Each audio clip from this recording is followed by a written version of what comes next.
Select 24 news में आपका स्वागत है। मैं हूं मोहम्मद सादिक। सीवान की अगर बात करें तो सीवान की सीट जो है वो पूरे बिहार में इस वक्त हॉट सीट बनी हुई है। उसके पीछे का जो कारण है वो बताया जा रहा है कि सीवान से पूर्व सांसद मरहूम डॉक्टर मोहम्मद शहाबुद्दीन की पत्नी हिना शहाब निर्दलीय चुनाव लड़ रही हैं आरजेडी की तरफ से। सीवान के सदर विधायक अवध बिहारी चौधरी चुनावी मैदान में है, उन्होंने भी चुनाव लड़ा है।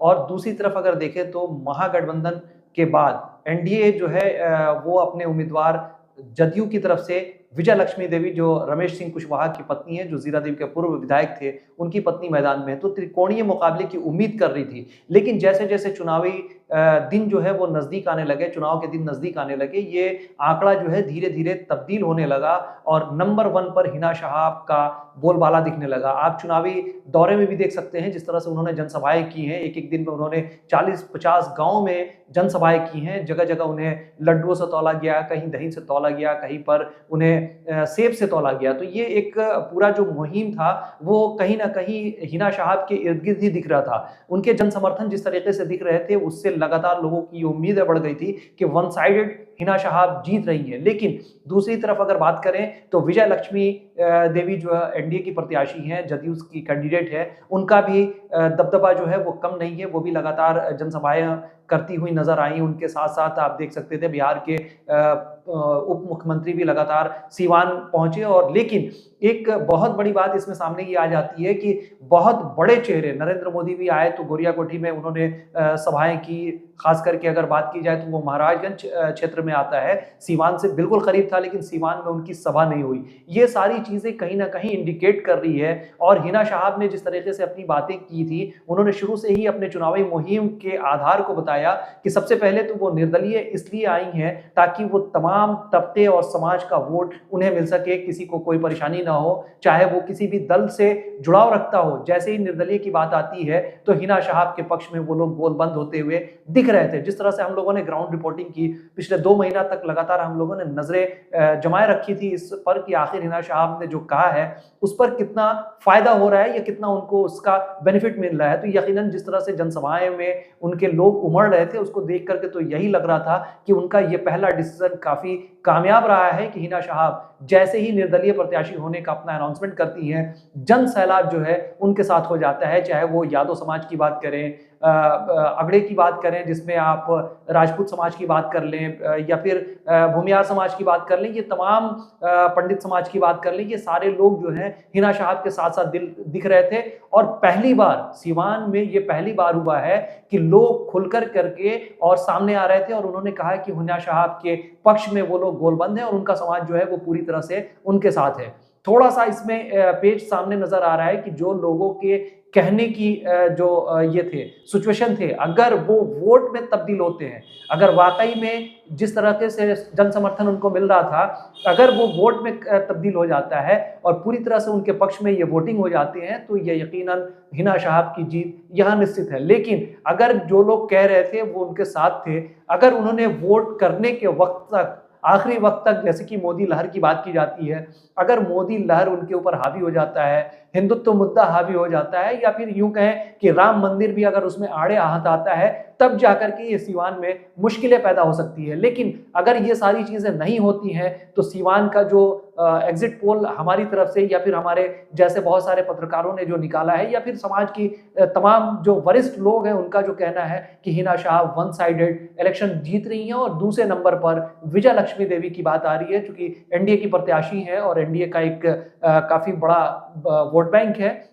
उस वोट बैंक के आधार पर लोगों का कहना है कि विजय लक्ष्मी देवी भी जीत सकती हैं। लेकिन अगर ये आंकड़ा सही है, जिस तरीके से हुजूम उनके साथ दिख रहा था, अगर वो वाकई वोट में तब्दील करने में हिना शहाब कामयाब रहती है तो हिना शहाब की जीत लगभग सुनिश्चित मानी जानी चाहिए। इसलिए कि जिस तरह से जनसैलाब उनके साथ दिख रहा था, चाहे वो किसी समाज और किसी तबके का हो, वो लगातार हिना शहाब के साथ थे। चाहे वो यादव समाज की बात कर ली जाए, जबकि यादव समाज से यहाँ 2 प्रबल दावेदार थे। जीवन यादव एक निर्दलीय प्रत्याशी थे, हालांकि उनके बारे में ऐसा बताया जा रहा है कि वो चौथे नंबर पर यहाँ आ सकते हैं, 5वें नंबर पर आ सकते हैं। लेकिन अवध बिहारी चौधरी जो सदर विधायक हैं और पूर्व में विधानसभा अध्यक्ष रहे हैं, उनका भी काफी दबदबा है, लेकिन जैसे जैसे चुनाव नजदीक आते गए उनका दबदबा कम होने लगा और लड़ाई सिर्फ और सिर्फ इन्हीं दो प्रत्याशियों में दिखने लगी कि हिना शहाब या तो नंबर 1 आती हैं या फिर उनके जगह पर एनडीए की जो प्रत्याशी विजय लक्ष्मी है वो नंबर 1 आकर के इस जीत को दर्ज करती है। लेकिन दिलचस्प मुकाबला सीवान का इस बार देखने को मिलेगा और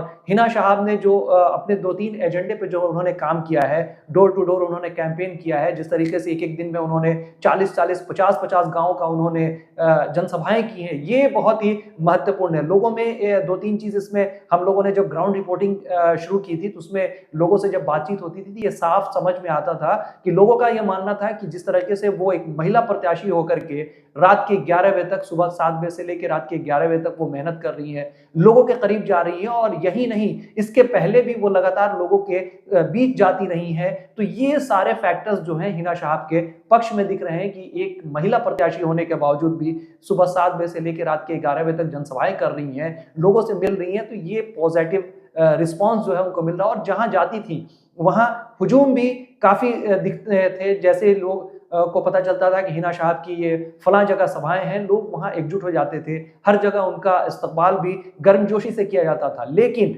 ये सारी चीजें वो जो दिख रही थी, अगर ये वोट में तब्दील हो पाई होंगी तो यकीनन हिना शहाब की जीत यहाँ सुनिश्चित है। तो ये सीवान जो है वो काफी हॉट सीट बना हुआ है, आरजेडी के लिए भी काफी चैलेंजिंग है। आप देख सकते थे कि पिछले जो चुनावी सभाएं थी उसमें तेजस्वी यादव जो उप मुख्यमंत्री, पूर्व उप मुख्यमंत्री थे, वो लगातार सीवान के कई क्षेत्रों में 7 दौरा कर चुके हैं। ये एक बहुत बड़ा आरजेडी के लिए चैलेंजिंग है और लोगों का मानना ये है कि अगर हिना शहाब यहाँ से एमपी के इलेक्शंस में जीत जाती हैं तो सीवान की राजनीति में और बिहार की राजनीति में एक बड़ा भूचाल आने वाला है। 2025 के इलेक्शन जो होंगे उसमें हिना शहाब एक बार फिर से किंग मेकर के रूप में दिखाई देंगी। तो ये बहुत बड़ा एक फैक्टर होगा कि क्या हिना शहाब सीवान से जीतकर सांसद बनती हैं और उसके बाद 2025 का जो इलेक्शन है उसमें ये अहम भूमिका निभाएंगी। ये तो आने वाला वक्त बताएगा, लेकिन आंकड़ों के हिसाब से और जन समर्थन या लोगों से बातचीत के अनुसार या हम लोगों ने जो सर्वे किया है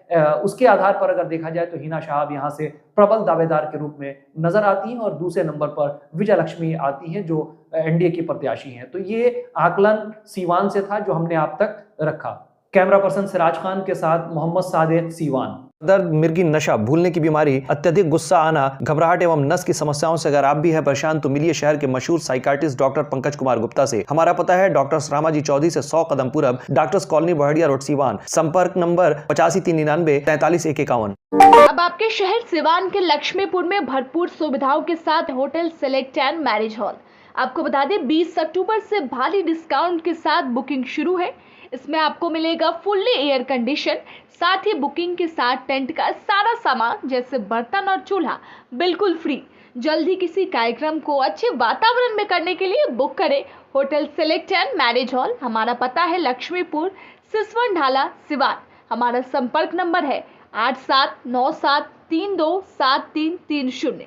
एक बार जरूर पहुंचे और इस भारी डिस्काउंट का लाभ जरूर उठाएं।